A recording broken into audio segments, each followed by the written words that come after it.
Olá pessoa, eu sou Alexandre Magalhães e hoje, em vez de um teórico ou uma linha de pensamento exclusiva, nós vamos trabalhar uma escola sociológica inteira. Sim, é isso mesmo que você entendeu.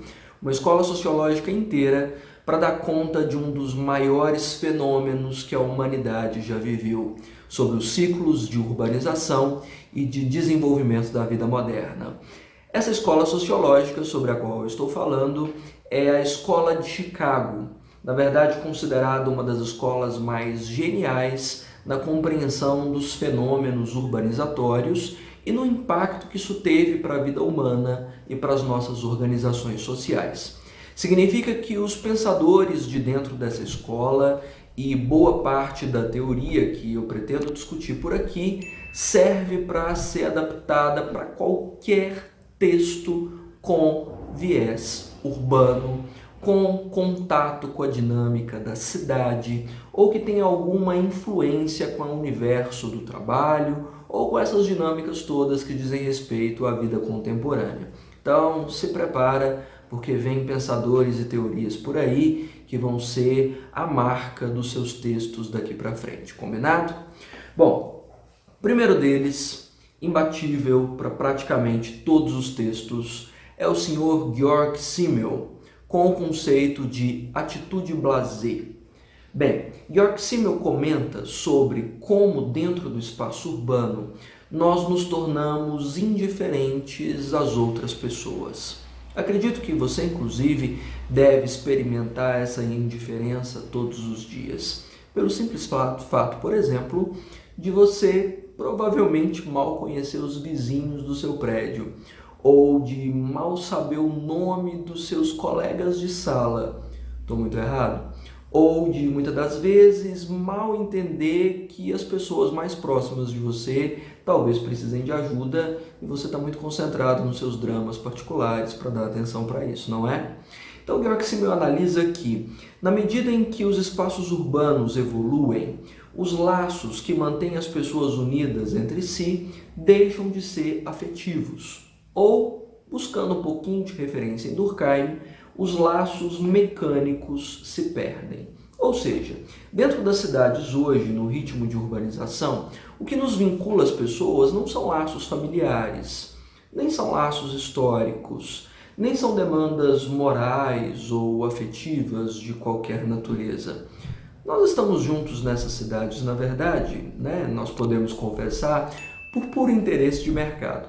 Afinal de contas, dentro dessas cidades, nós encontramos a comodidade que o espaço urbano pode oferecer em termos de serviços, nós encontramos trabalho, nós encontramos possibilidade de estudo, nós encontramos ascensão social, ou seja, é preciso estar na cidade. Então, nós nos aglomeramos aqui por interesse puramente econômico, ou, já que eu estou usando a referência de Durkheim, por uma simples dimensão orgânica, por um vínculo orgânico. Então, o que resta é conviver com pessoas, para nós, praticamente estranhas, com a qual nós não compartilhamos absolutamente nada.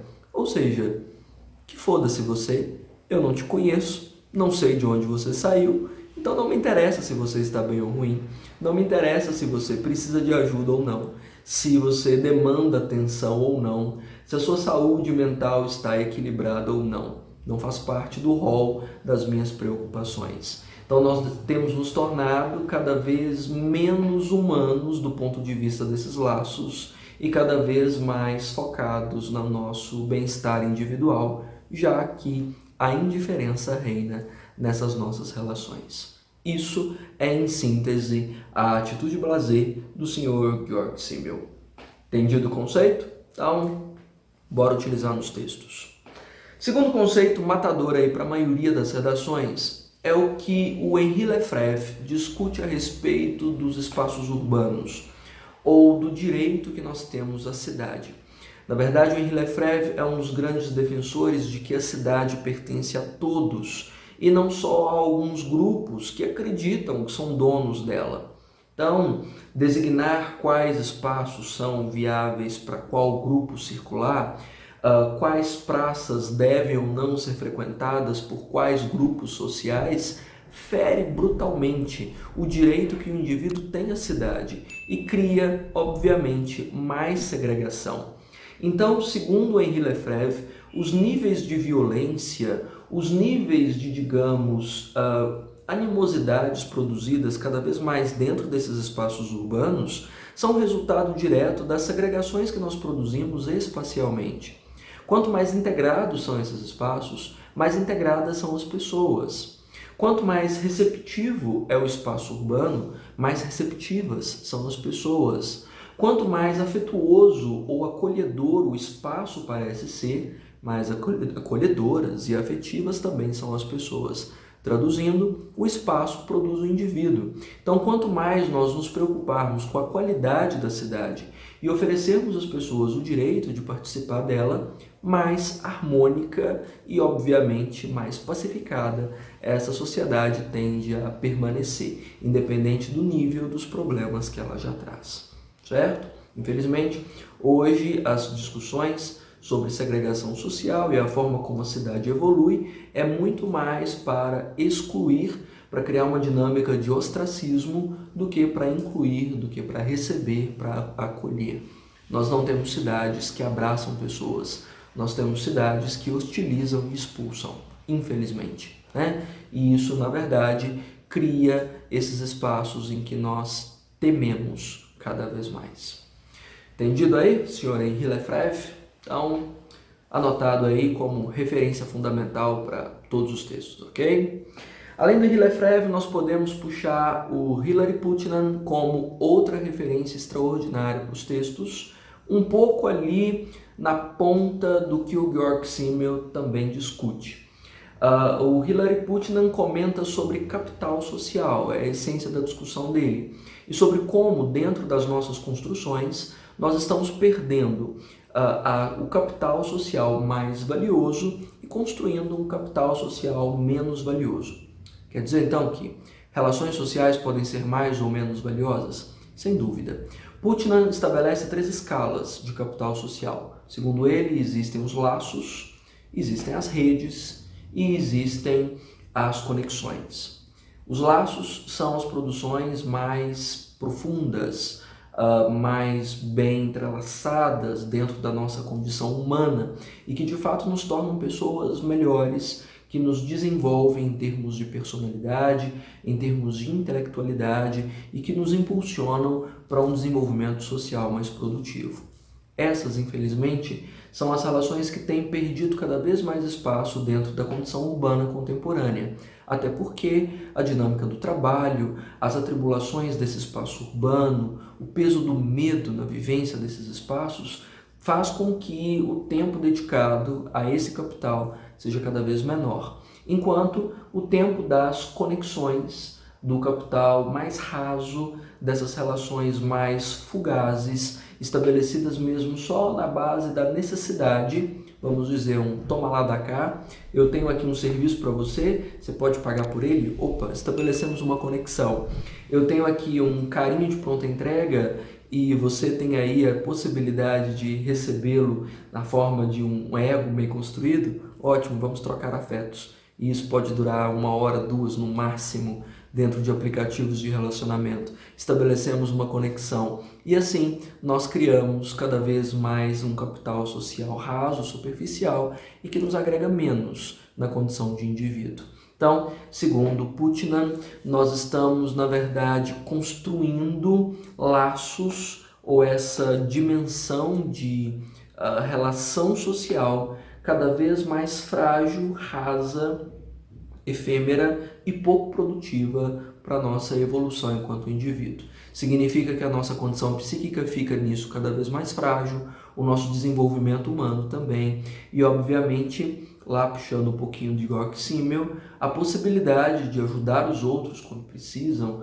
de gerar empatia ou solidariedade, fica completamente impossibilitada, né? Então, nós nos perdemos enquanto pessoas quando nós perdemos também o nosso capital social. Esse é o Putnam. Entendido? Além de Putnam, eu posso puxar Anthony Giddens como uma das referências mais bombásticas da Escola de Chicago. Creio que os meus alunos devem já estar sabendo Giddens de trás para frente, de tanto que eu repito ao longo das aulas, até porque Giddens, para mim, é uma das figuras mais geniais dentro dessa escola. Na verdade, um dos conceitos que eu mais escuto de Giddens nas aulas é o do imediatismo. Conceito simples, facílimo de usar e um dos mais coerentes para a vida contemporânea. A ideia de Giddens é a seguinte, é a mais simples possível.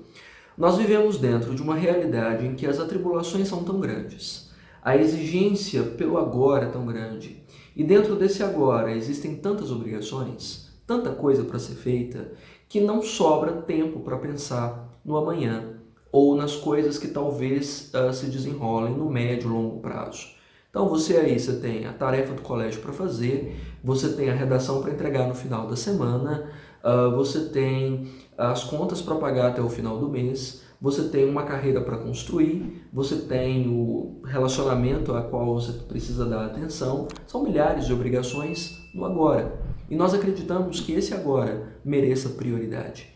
Então significa que qualquer coisa do médio e longo prazo, como as questões políticas e ambientais, o aquecimento global, ou qualquer uma dessas grandes pautas que não parecem que vão explodir na nossa cara a qualquer momento, ficam para depois. Quando sobrar tempo eu cuido disso. Quando sobrar tempo eu separo o lixo para descarte seletivo, para reciclagem. Quando sobrar tempo eu me preocupo com pautas ideológicas. Quando sobrar tempo eu emagreço.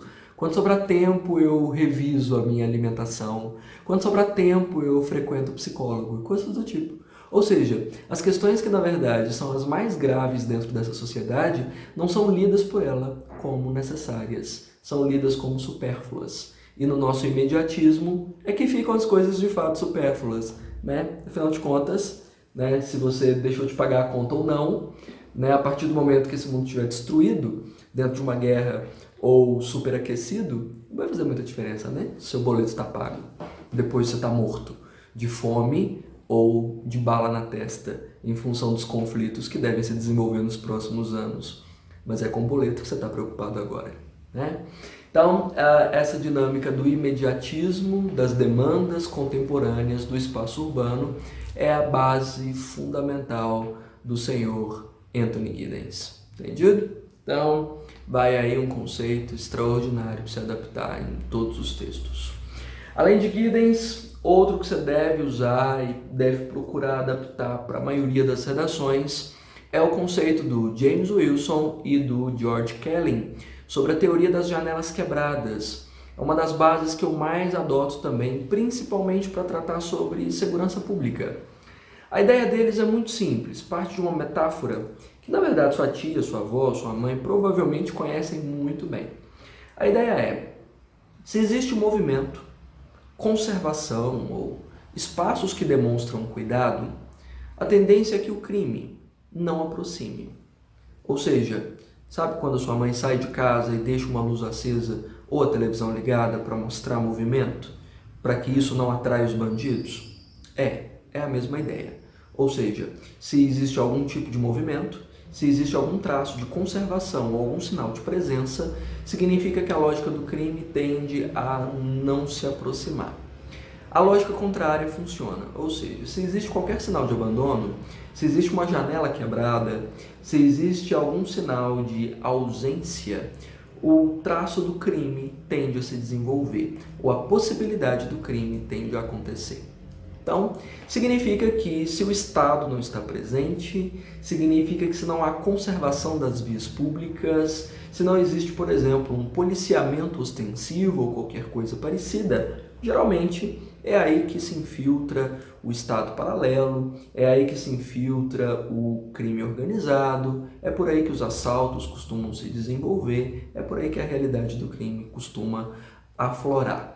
Ou, nas palavras de Simone de Beauvoir, é preciso manter militância permanente diante de qualquer causa que seja importante socialmente. No momento em que você mostrar abandono ou distância dessa causa, a tendência é que ela de fato rompa e se torne mais uma vez problemática. Então, a ideia sobre a teoria das janelas quebradas é a de que, onde não há vigilância, há crime, né? Onde não há cuidado, geralmente há vandalismo e destruição. Ideia simples e de uma pertinência para a vida contemporânea extraordinária. Antes de eu partir para o próximo, peço para que você deixe aí nesse vídeo o seu like, se inscreva nesse canal para acompanhar os próximos vídeos e principalmente comente aí o que você está achando desses teóricos da Escola de Chicago, se encaixam nos temas que você está escrevendo sobre mobilidade, segurança pública, educação, saúde ou qualquer outro tema que esteja na pauta das suas discussões, certo?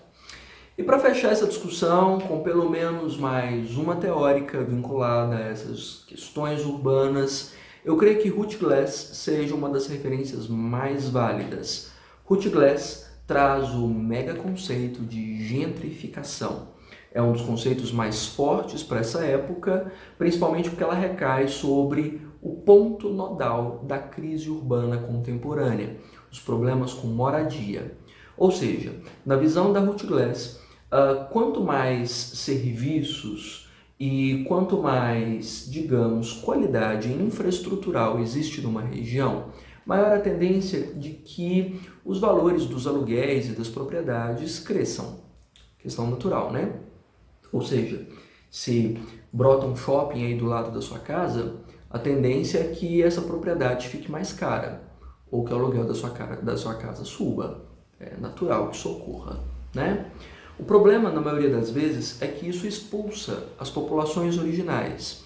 E os grupos que precisam residir, por exemplo, próximos ao trabalho, ou que precisam viver, por exemplo, próximos das universidades ou das escolas, são expulsos cada vez mais para as periferias, porque não conseguem mais viver próximos desses locais, dada a especulação imobiliária.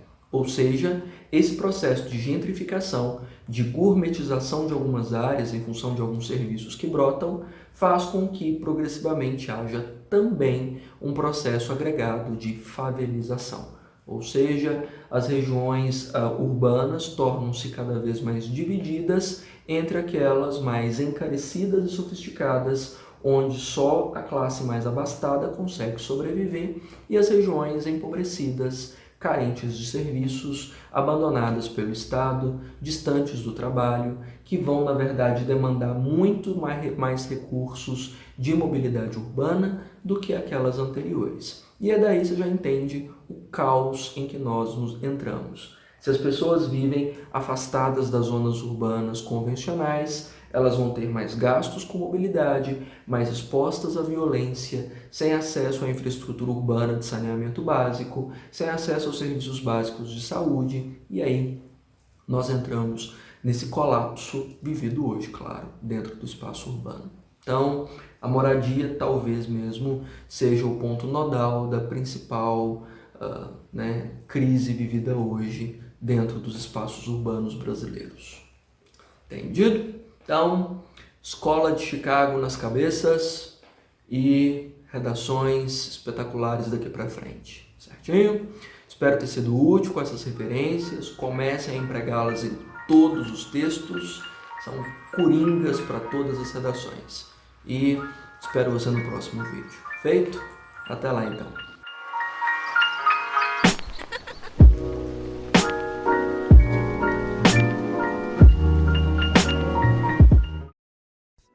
On a whole nother level. Girl, he only fucked you over cause you let him. Girl, I guess he didn't know any better. Girl, that man didn't show any effort. Do all I can just to show you you're special. Certain it's your love that holds me together. And you